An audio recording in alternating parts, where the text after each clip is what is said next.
तीनों मंत्रालय में, रेल मंत्रालय में, आईटी और इलेक्ट्रॉनिक्स में, इन तीनों में बहुत एक प्रोग्रेसिव सोच के साथ बजट में रखे गए पॉइंट्स। मैं तीनों पे एक एक करके आऊंगा। पहला, रेलवे। एडिशनल छोटा सा सवाल था सर, एनटीपीसी और आरआरबी एग्जाम को लेके आपने मीडिया में भी आए, आपने बहुत सारे सभी लोग ये प्रश्न पूछे हैं, उससे पहले मैं स्वयं कह देता हूँ, बराबर, कि बहुत लोगों के मन में प्रश्न होगा। सर उसको एक छोटा सा टाइमलाइन देकर करिएगा, क्या कोई डेडलाइन आप तय करेंगे? कमेटी रिपोर्ट आने के बाद कितनी देर में निस्तारण कर? आपने नोट, चलिए मैं पूरी बात बता देता हूँ, जिससे कि सबके मन में ये प्रश्न है तो क्यों ना मैं पहले बता दूं। देखिए, 2019 में रेलवे की नौकरी आप सब जानते हैं बहुत ही लोगों को पसंद है, क्योंकि एक स्टेबल ऑर्गेनाइजेशन है, लॉन्ग टर्म ऑर्गेनाइजेशन है। ये ऑर्गेनाइजेशन जिसका देश भर में विस्तार है, हर सबसे जन जन से जुड़ा है, एक इमोशनल कनेक्ट है। इसलिए एप्लीकेशंस निश्चित तौर पे बहुत ज्यादा आएंगी ही आएंगी, बहुत ज्यादा से ज्यादा नौजवान इससे जुड़ना चाहेंगे ही चाहेंगे।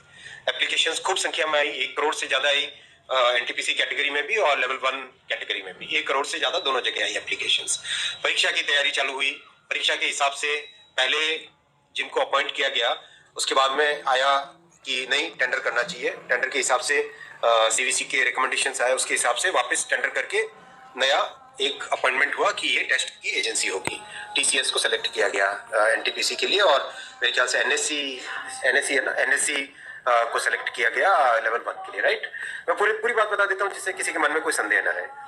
एग्जाम डिस्पाइट कोरोना का जो ऐसा कालखंड था, जो आप सब जानते हैं, हम सब ने झेला है उस कालखंड को। उस कालखंड के दौरान भी एकदम ट्रांसपेरेंट वे से टेस्ट किया गया।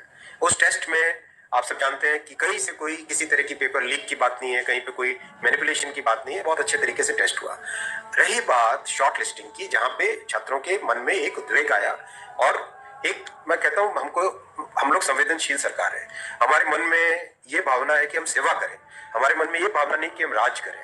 ये भावना के साथ जब काम करते हैं, अंत्योदय की भावना से, गरीब से गरीब की सोच की भावना से, तो उस भावना से जब काम करते हैं, तो अगर छात्रों को परेशानी हुई तो उसको सॉल्व करना हमारी ड्यूटी है, हमारा कर्तव्य है, उसके लिए हम तैयार हैं, उसमें हमारा कोई ईगो नहीं है।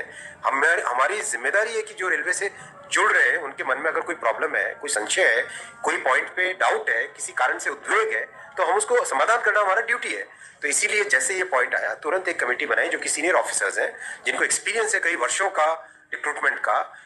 Already more than 1 lakh representations आ चुके हैं कमेटी के पास में, और कमेटी, आपने नोटिफिकेशन देखा होगा, उसमें टारगेट दिया हुआ है विद इन 3 वीक्स आपको ये प्रोसेस कंप्लीट करना है।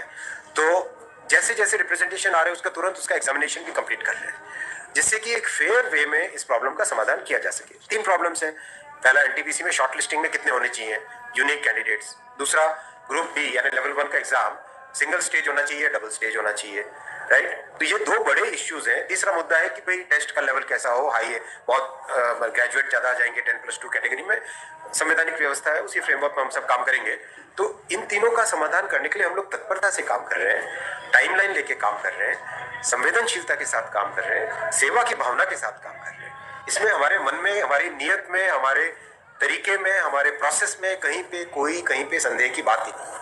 एकदम क्लियर स्पष्ट वे में मैं सभी छात्रों से निवेदन करता हूँ, हम उस प्रोसेस से गुजरे हुए हैं। जो अनिश्चितता होती है, जो माइंड में एंग्जाइटी होती है, वो मैं समझ सकता हूँ। मतलब हमें भी ध्यान है कि ट्रेन में स्लीपर कोच में नीचे अखबार बिछा देते थे और उसमें सो जाते थे। स्टेशन जहाँ पे सेंटर होता था वहां तक जाते थे, कहाँ रिजर्वेशन करवाने के हालत कहाँ होती थी, आर्थिक स्थिति कैसी होती थी, हमें ये पता है। जिया सराय में रह के रहना, एक ही दोस्त के घर में 7-8 लोग हम रह जाए, एक रूम में रह जाए, ये सब आप सबने देखा है, हमने भी देखा है। हमारे छात्रों की जो भावना है, उस भावना को हमने महसूस किया हुआ है, उसके साथ संवेदनशीलता से डील कर रहे हैं। मैं नहीं कहता कि इसमें अगर किसी को भी कोई भी डाउट हो तो एकदम खुले में प्रश्न पूछिए, कोई दिक्कत नहीं है, हम एकदम ट्रांसपेरेंटली इसके ऊपर काम करें।